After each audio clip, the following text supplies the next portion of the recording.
In your book, when he talks about drawing cloth and draping forms, he's got a picture here of a towel. And notice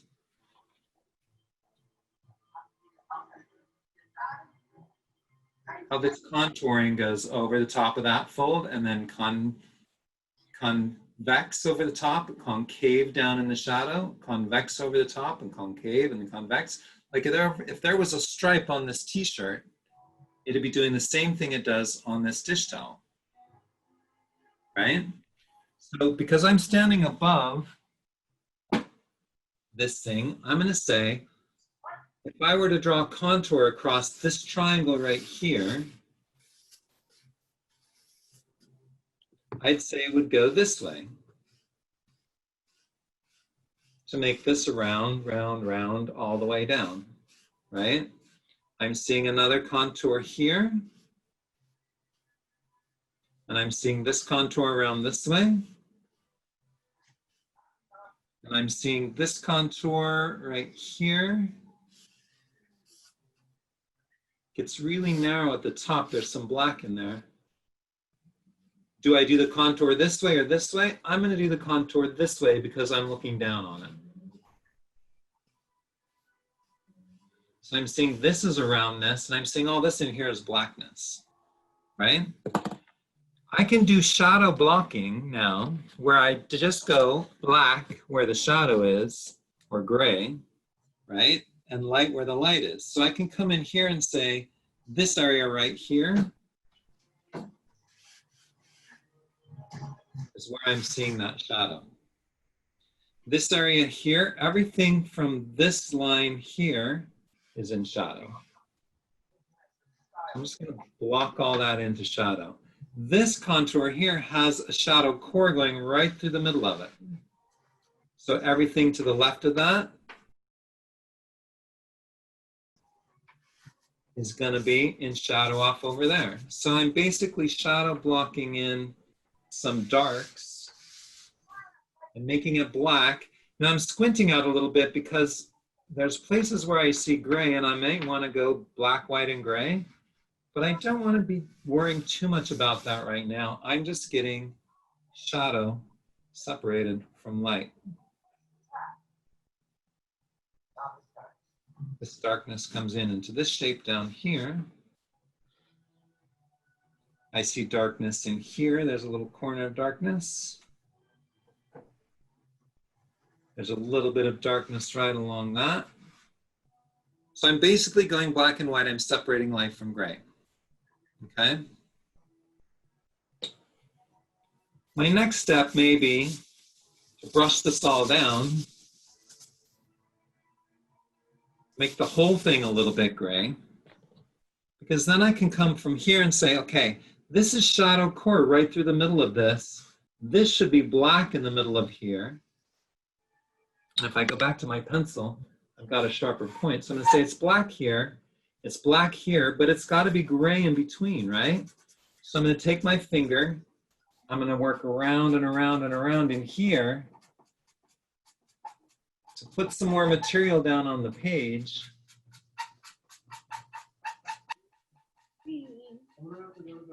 Sorry, fingernails on a chalkboard, right? I'll do it with a softer charcoal. So I put my pencil, I put my marks down in a contour line, and I smudge it. Actually, I put them down in a cross contour. I'm smudging it now in a contour, right? This line here, that black line, goes all the way up the top.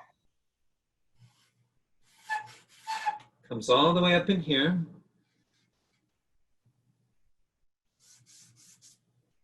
And then it turns dark over here between these two.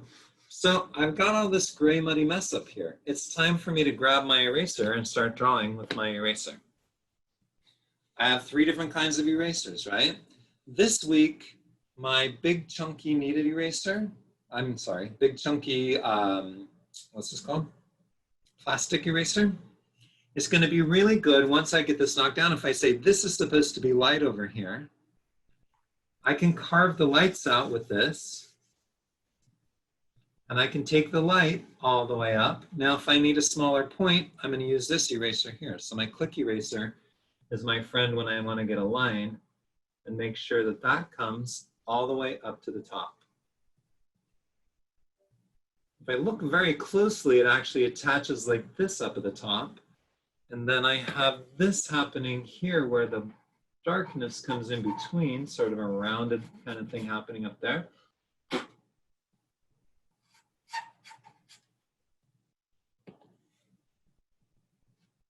So I want to have black in between there. I want to have black coming down the front of this folded fabric, right? Is it in the front? Is it in the middle? No, it's way over to the left. So with this one, I'm getting a lot of light out here. That's got to go all the way up. So I'm just going to race right through my lines because now I'm not thinking about drawing. I'm not thinking about erasing so much as I'm drawing the light. I've got to get a clean finger here to wipe my canvas with. Don't have one, so I'm just going to blow on it. So this is going to be gray in here again. I'm seeing black in between. I'm going to rub that down so I get a nice velvety dark black in between those folds. I want to make sure I have a nice black along the shadow core. And I want to have a nice black line up here that separates that from this. Again, I'm shooting up towards this point up here. Sometimes I take my finger and I just make that longer, I make it smoother. Then I come in with my eraser and I say, this is all going to be light. So this has to come back to the light. There is a recovery once you've gone to the dark side. I'm here to tell you. And that is your rubber eraser, right? That's going to bring it back up into the light. Then here I have a hard line and I want to make it soft. So I'm going to put some charcoal down, or I'm going to take this contouring again. And I'm going to work away from that shadow core towards the shadow. Then I'm going to smudge that with my finger. And I should be getting, each time there's a shadow, see how this is a line now? Here I have light, core, reflected. Here I would expect to see cast. And sure enough, there's a really dark area over here. So I'm going to darken this up again.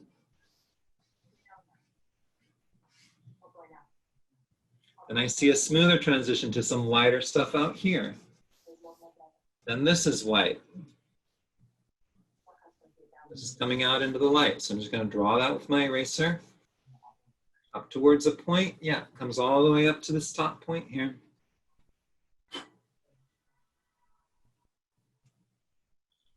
This is all going to be light out here. There's going to be a core coming through that as well. But every fold of fabric, I'm expecting to see core, reflected, cast. Now, if I get into my reflected light here and I make it too dark, got all this shadow just going like that. Then I come with my kneaded eraser and I move it along the contour, the cross contour, to get me back to gray, because I need to see, like here, let's say I come over here and I shadow block this in and I say, okay, this is all shadow, so it's going to be dark over there. Well, I'm seeing a lighter line here, so I need to come in with my kneaded eraser. Give myself some reflected light in there. So it goes back and forth and back and forth and back and forth. From black to gray to white to gray. I obviously need to spend some more time here in my lights. But it's nice because I'm only doing one thing at a time. I'm either drawing light, I'm drawing shadow, or I'm drawing reflected light.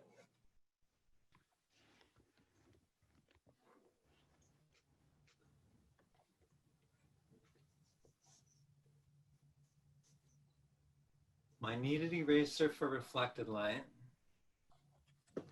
my rubber eraser for light. This needs to roll away from the light here, because there's a shadow core moving through there. I'm getting a real darkness in here. The first thing is to get your height to width proportion and your triangles right, yeah? You want to make sure that your flare on the sides isn't too wide and your top to bottom is a fairly good proportion according to what you're seeing.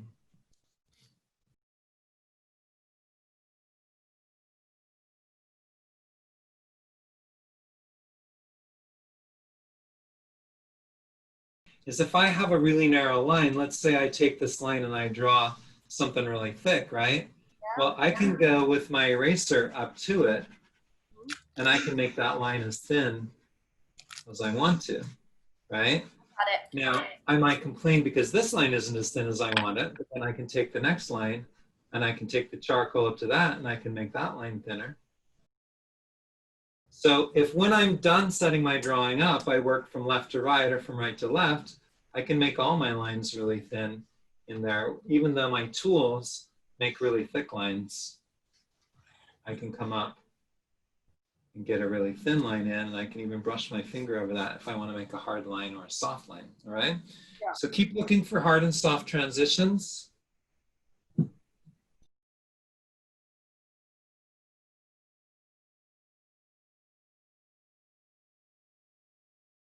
Like our struggles here are how to get a thin line, right? So I can erase a big chunk of that line to get a much thinner line. And that's, I could even get up to this thin of a line if I wanted to by taking this and going right up to that. Squint at it too. Like if you squint at it, you're taking out a lot of information. So that should help you to see where you're going to put black, because what you're seeing up there is subtleties of black, white, and gray. And we want to eliminate all the subtleties. We want to just make this into a very sort of clunky at first, right? What I call shadow blocking means that I'm just seeing it in black and white at the beginning. And I'm saying, okay, this is the shape of the white. This is the shape of the black. This is the shape of the light. This is the shape of the shadow. I'm not going to worry about anything else for a good half hour as I draw. Sometimes I use my finger to make the black blacker. Sometimes I leave it light as I laid it down because I want it to be a little lighter like a gray. Notice that the fabric has little bulges and curves and things like that. I try to ignore that and I try to draw really straight lines, because otherwise I tend to exaggerate those kind of curves. One thing that I see folks do a lot in the beginning is they'll see a curve or a bulge and they'll draw it really round, and it's not as round as they're drawing it. So I'm changing my drawing as I go, because I'm noticing that my folds, some of them are in the wrong place. Some of them are a little too long, some are a little too short.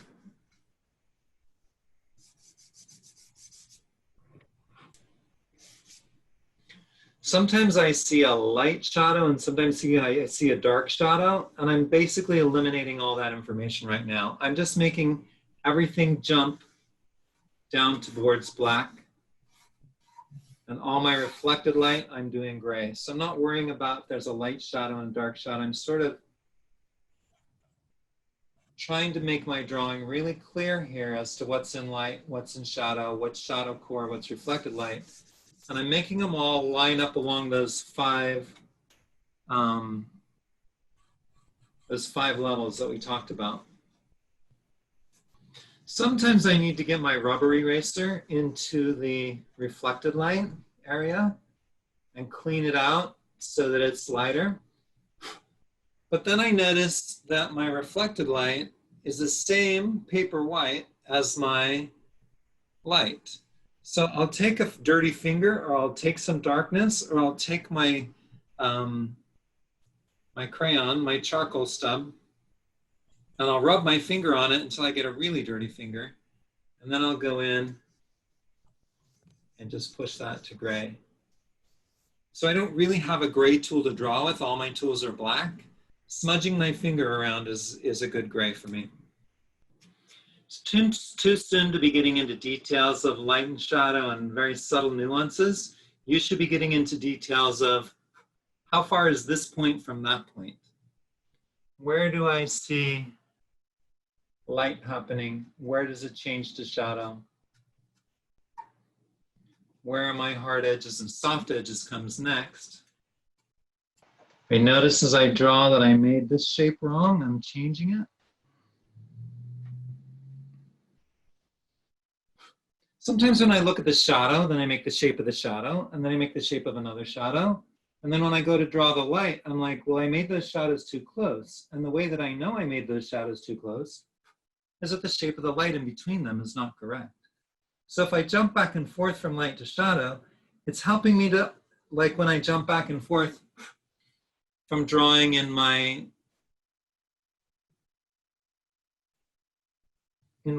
unconscious mind and drawing in my conscious mind, right? My conscious mind comes in and says, hey, wait, I see something there I didn't quite draw. I'm noticing part of our conversation is about these little tiny nuances of light I'm seeing here. I may want to go with the edge of my charcoal when I'm certain where my edge is going to be. I'm blocking some shadow in the background.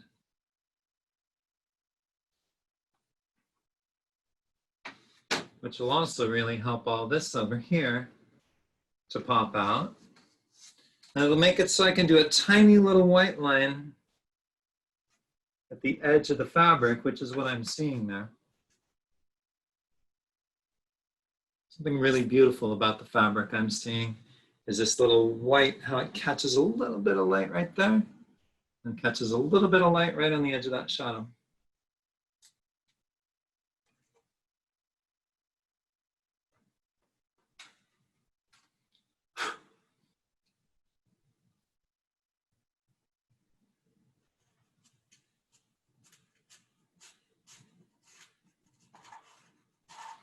Then I take my pencil in there and work up to the line so that I can get a very thin line. Even though I wasn't able to draw a thin line with my eraser, by working up to it, I can make that line as thin as I want it to be.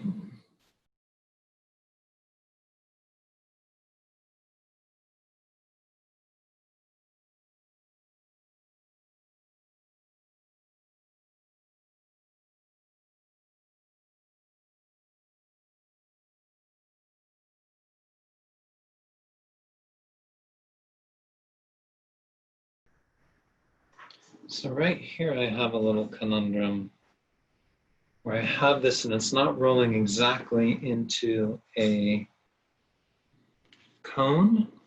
It's sort of flattening out across the front of it. So I'm getting a little bit of grayness here in the front. So what I'm going to do is I'm just going to keep to black, white, and gray. I'm going to say that my black comes down like this through the core of this roll in the middle. And then it moves over to the side here. So my core becomes here. And I'm going to use my gray out here, the same gray that I use for reflected light, to sort of show how this is turning away from the light here. I could also say this is highlight and this is light, but I think for now, I'm just going to keep it to black, white, and gray. I'm going to say that this part out here is going to be white.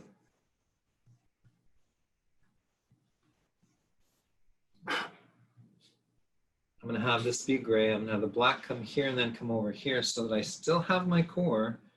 And then I'm seeing reflected in here, the inside of that roll.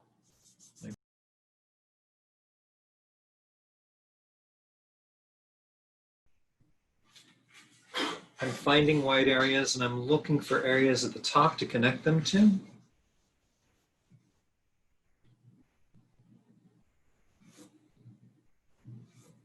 Making sure my drapery does what I said it was going to do, which is drop directly down pretty much straight from this top line.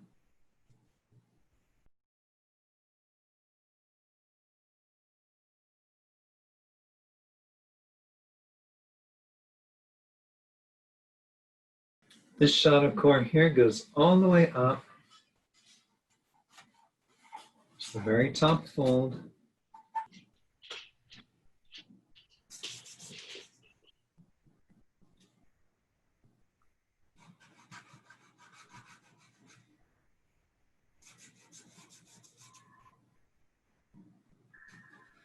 I'm always smudging and smearing and pushing the charcoal around to make it a little bit softer because the transitions here are not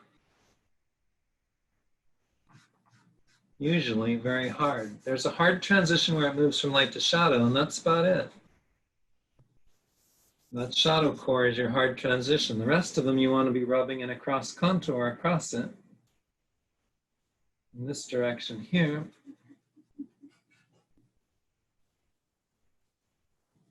To soften the line between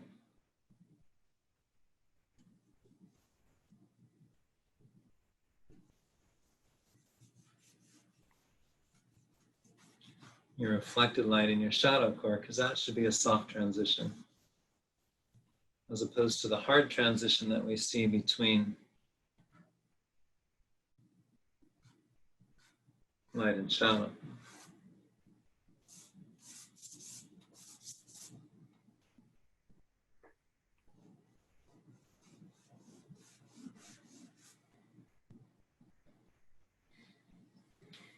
Just go back and forth between light and dark and light. From black to gray and from gray to black. A lot of this is by comparison, right? We want to see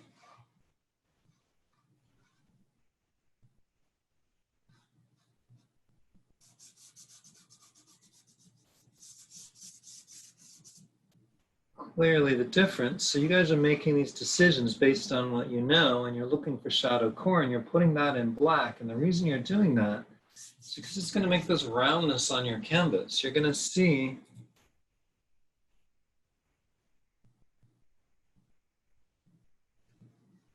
these things are going to start to look like they're rolling into and away from the light. And then at the end of my drawing, I make sure nothing in my shadow is as light as anything in the light. So I want to make sure I'm going to paper light in my whites, and I'm coming back down to a gray in the reflected light. Make sure that's not paper white. Charcoal's really forgiving. Part of the reason that we like charcoal so much is because we can always make a new decision. We can always change the drawing. You can always come back and repent and build up some pentimenti, right? Repentance just means change, so just change your drawing a little bit. These little details I do at the end are sort of satisfying because I've been seeing them all throughout, but now I'm seeing them more clearly. I'm seeing them in the right size and the right proportion. I'm not as likely to draw them in a wonky or weird way. They relate to the rest of the canvas. Sometimes I get too much involved in detail and I just have to rub my hand over the entire drawing to unify it again. And then go back into the lights to pull them up out. Go back to pushing the darks back down.